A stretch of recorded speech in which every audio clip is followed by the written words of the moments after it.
Hi friends, welcome to கேஎஸ்இன் தமிழ் சமையல். இன்றைக்கி நம்ம ரெசிபியில் நம்ம எந்த பருப்பும் ஊற வச்சு அரைக்க தேவையில்லை. நல்லா மெதுவடை மாதிரியே இருக்கும். அவ்வளோ சாஃப்டாகவும் மேலே கிறிஸ்பியாகவும் ரொம்ப சூப்பராக இருக்கும் இந்த வடை. இங்கே பாருங்கள், எண்ணெயும் அதிகமாக இழுக்காது. அவ்வளோ ஒரு சூப்பரான டேஸ்ட்டில் இருக்குது. இப்போ இதை வந்து எப்படி செய்யலாம் அப்படின்றத பார்க்கலாம். ஸ்கிப் பண்ணாமல் பாருங்கள். நான் எந்த ஒரு அளவோட பக்குவமாக மாவை பிசையணுன்றத சொல்லியிருக்கிறேன். இப்போ வாங்க செய்யலாம்.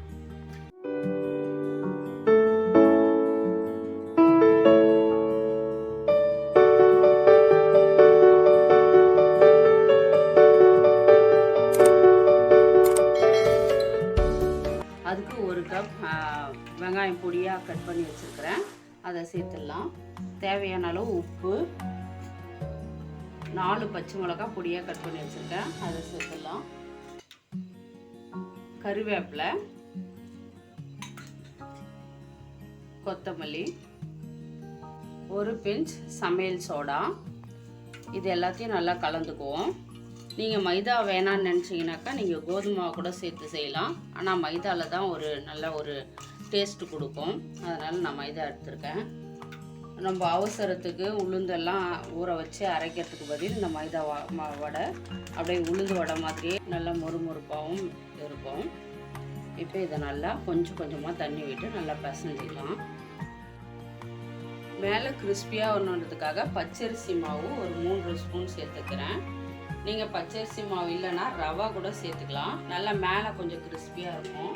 கொஞ்சம் பெருங்காயத்தூள். மைதா ஈஸியாக டைஜஷன் ஆகணுன்றதுக்காக பெருங்காயத்தூள் நல்லா வாசமாகவும் இருக்கும். இப்போ கொஞ்சம் கொஞ்சமாக தண்ணி விட்டு பிசைஞ்சிக்கலாம். நம்ம உளுந்து வடைக்கெலாம் எப்படி இருக்குமோ மாவு அந்த அளவுக்கு இலக்காக பிசைஞ்சிக்கணும். ரொம்பவும் தண்ணி ஆகிட்டாக்கா வடை மாதிரி தட்டி போட முடியாது.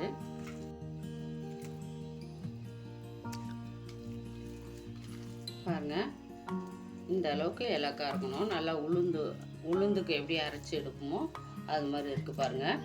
இது சரியான பதம். இது இப்படியே இருக்கட்டும். ஆயில் ஊற்றி வச்சுட்டு வந்துடலாம். இப்போ எண்ணெய் காஞ்சிட்டு இருக்குது. இது மாதிரி ஒரு கிண்ணத்தில் தண்ணி எடுத்துக்கலாம். ஏன்னா கையில் ஒட்டும். தண்ணியை தொட்டு இது மாதிரி ஒரு கவர் எடுத்துக்கோங்க. எந்த கவராக இருந்தாலும் பரவாயில்ல. தண்ணியை தொட்டுக்குங்க. உங்களுக்கு எவ்வளோ பெரிய சைஸ் வேணுமோ அது மாதிரி உருட்டி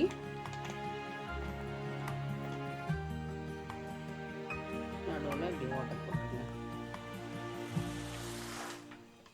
இப்போ பாருங்க, அப்படியே எடுத்து போட்டுடலாம். இதே மாதிரி எல்லாத்தையும் தட்டி போட்டுடலாம். இப்போ ஒரு பக்கம் வெந்துடுச்சு. ஒரு பக்கம் வெந்த உடனே நம்ம திருப்பி விட்டுக்கலாம். நம்ம பச்சரிசி மாவு சேர்த்துருக்கிறதால எண்ணெய் குடிக்காமல் வரும். இப்போ இன்னொரு பக்கமும் வெந்த உடனே நம்ம எடுத்துடலாம்.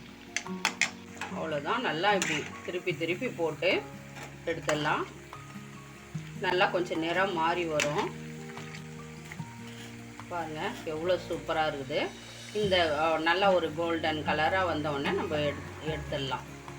இப்போ இதே மாதிரி எல்லா வடைகளையும் போட்டு எடுத்துடலாம். அவ்வளோதான். நம்ம எல்லா வடைகளையும் சுட்டு எடுத்துட்டோம். எவ்வளோ சூப்பராக வந்துருக்குது பாருங்கள். இதுக்கு வந்து நமக்கு சைட் டிஷ் கூட எதுவுமே தேவையில்லை. அப்படியே சாப்பிடலாம். நல்லா நிறைய வெங்காயம், சப்ஸ்கிரைப் பண்ணிக்கோங்க, ஃப்ரெண்ட்ஸுங்களுக்கு ஷேர் பண்ணுங்க. தேங்க்யூ ஃபார் வாட்சிங். பாருங்கள் எவ்வளோ சூப்பராக இருக்குது. இப்போ அப்படியே சர்வ் பண்ணுறேன்.